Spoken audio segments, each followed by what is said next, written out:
Oh, there's just so much more potential, so much more sensation that people could be experiencing and accessing. They just don't have the skills or the knowledge. So, thank you for sharing that. So, why do many Absolutely. women experience difficulty in reaching orgasm?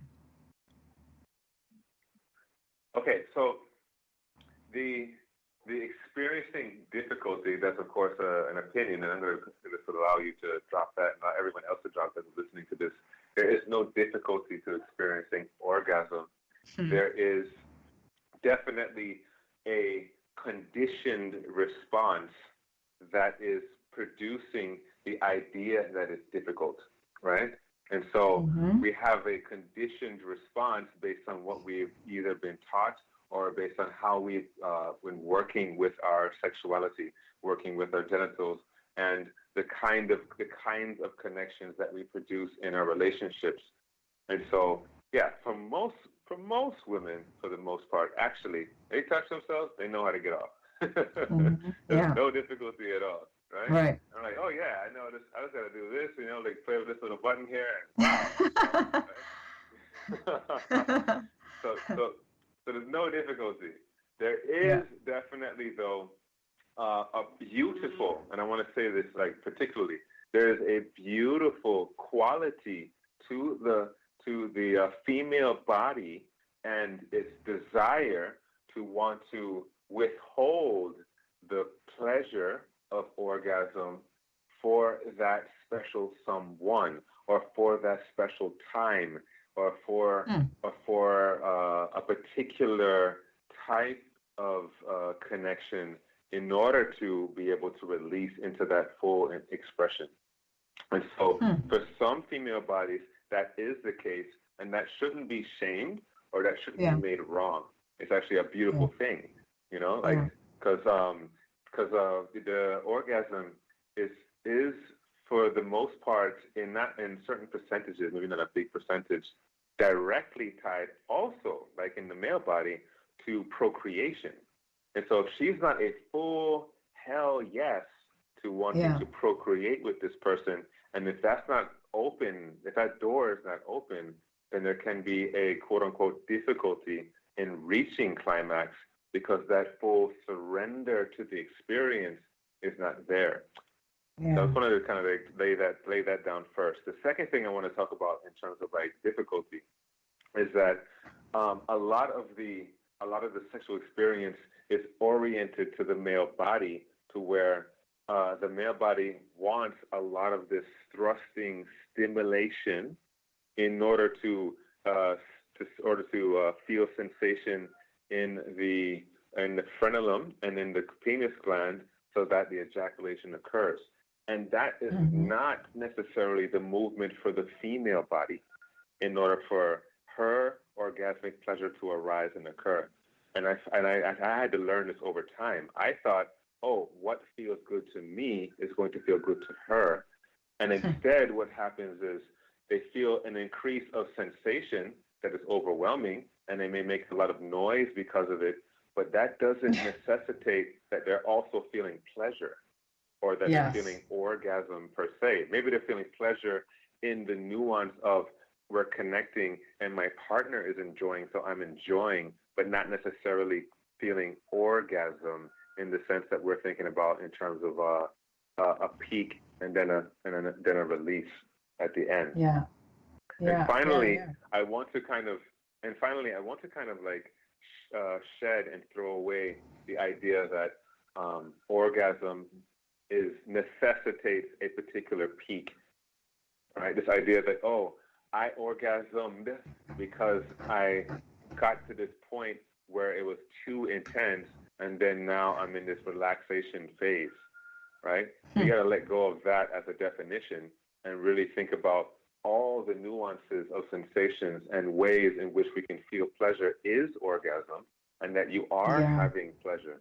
Because I've definitely worked with some women when I'm doing private sessions, for example, and we're going into the sensual touch, and then they're feeling very intense pleasure with very little touch, actually, or very soft touch, and And I'm like, look, you're in orgasm right now. Like, don't worry about peaking.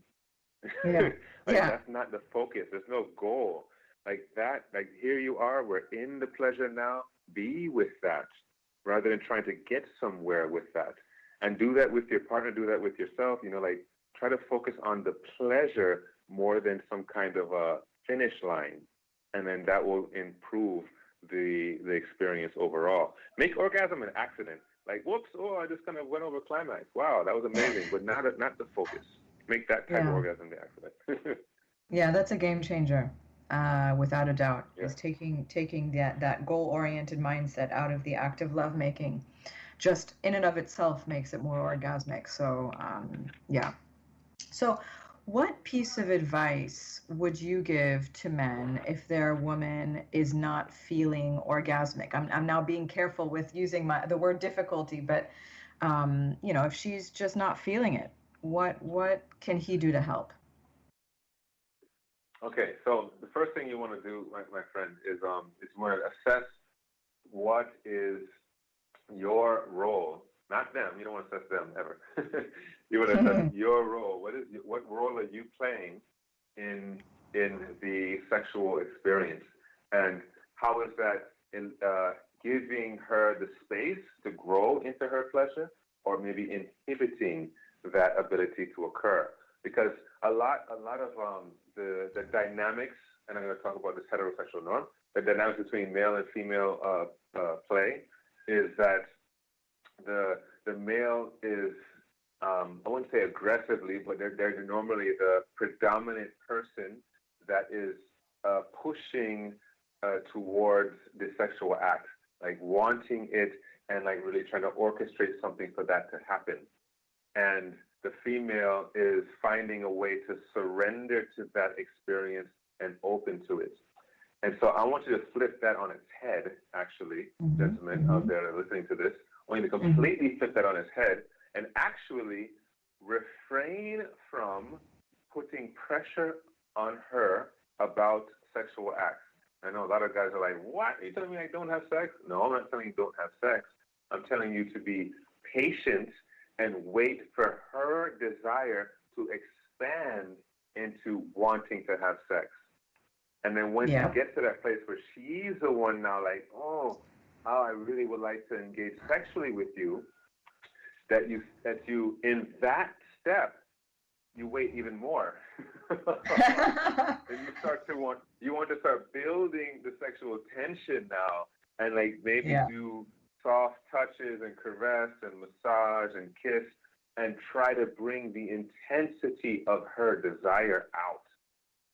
For her really wanting a lot more, and be like, oh, I really want you inside of me, and don't go inside. This is such good advice. I know. Yeah. Like, I know personally. Yeah, don't go inside. Like, wait, be patient. Let her go mad over it. Let her like really feel that intensity inside, and then eventually you'll be able to get to a place where it's like you might just like touch her gently, and she's like, oh, like she's already on edge. Like she should be on edge, not you. She should be the one that's like, oh, yearning for like this release, and you are with her in the beauty of that. And most women love this. There's very few girls who wouldn't love something like this. They absolutely love guys, you need to internalize this on a deep level, because this is like a real diamond here when it comes to getting women turned on. So can you just tell us super briefly about the Energy Orgasm course? Yeah, so orgasmicheart.com, Orgasmic Heart Meditation. You'll see it on there. It's actually it's an introductory master class. That I won't say introductory. It's a full-on master class, but it's a very affordable option to just really dive in and start working on your own energy body. And gentlemen, if you are doing this suggestion, I would absolutely recommend doing this course, because this training is going to allow you, in this master class, it's going to allow you to channel your energy while you're horny and trying to, not go into the sexual act. You got to know how to be with your energy. And so this training helps learn how to be with your energy so it's not overtaking you and then causing pressure, unnecessary pressure on your lover. And instead, Amazing. you're learning to be with that and then illuminate that and then actually become more magnetic, even more attractive to your partner because she sees that you're not just like this little child that's like, oh, I need to have sex, but instead you're like this man, an adult that's able to be like, yeah, I feel brilliant and beautiful in my body, and I don't need you sexually. And instead, I love being with you and meeting each other in that beautiful polarity and of love and of sexual Yes, desire. totally. Deva, you are a genius, and thank you so much for doing this interview. It was a pleasure. Thank And you. yeah, and if you would like more information about Deva Presence, you can visit www.orgasmicheart.com. You can visit his social media page at Deva Presence on Instagram. Thanks again for being with us on Divine Couples. Feel free to check us out at www.divine-couples.com. And our social media page on Instagram is at divine.couples, adding intimacy, passion, and healing to your lives. Thank you for joining us on Divine Couples. I am your host, Naomi Slater. Join us next time to continue your journey in exploring the depths of your life force energy. Until then, this has been your host, Naomi Slater. If you have any more questions on this subject, feel free to reach out. Follow her on Instagram at divine.couples. And to see all of her offerings, visit her website at theworldwideweb.divine-couples.com.